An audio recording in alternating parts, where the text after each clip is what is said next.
Gudo was the emperor's teacher of his time.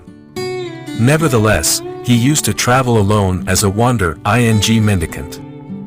Once when he was on his way to Edo, the cultural and political center of the shogunate, he approached a little village named Take Naka. It was evening and a heavy rain was falling. Gudo was thoroughly wet. His straw sandals were in pieces. At a farmhouse near the village he noticed 4 or 5 pairs of sandals in the window and decided to buy some dry ones.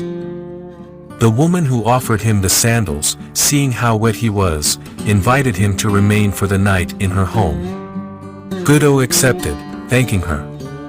He entered and recited a sutra before the family shrine. He then was introduced to the woman's mother, and to her children. Observing that the entire family was depressed, Gudo asked what was wrong. "My husband is a gambler and a drunkard," the housewife told him. "When he happens to win he drinks and becomes abusive.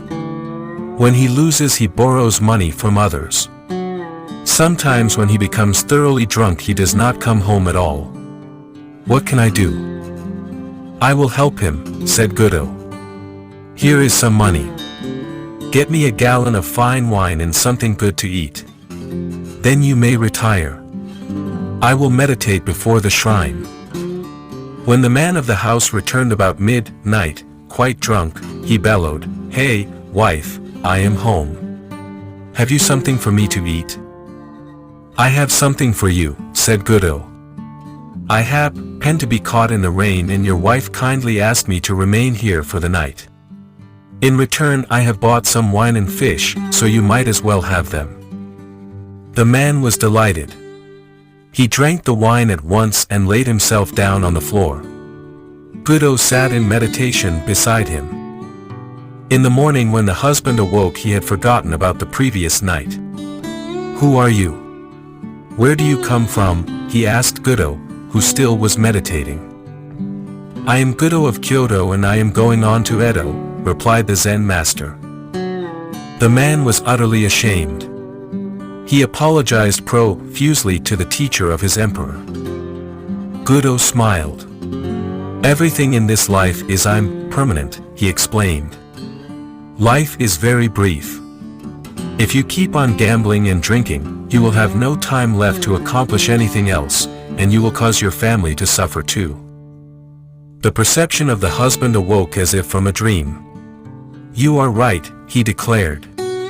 "How can I ever repay you for this wonderful teaching? Let me see you off and carry your things a little way." "If you wish," assented Gudo. The two started out.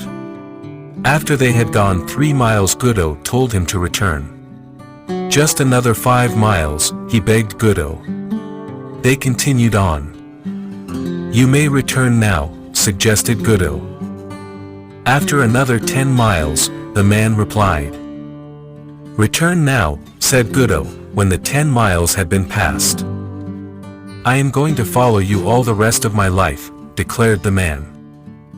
Modern Zen teachers in Japan spring from the lineage of a famous master who was the successor of Gudo. His name was Munan, the man who never turned back.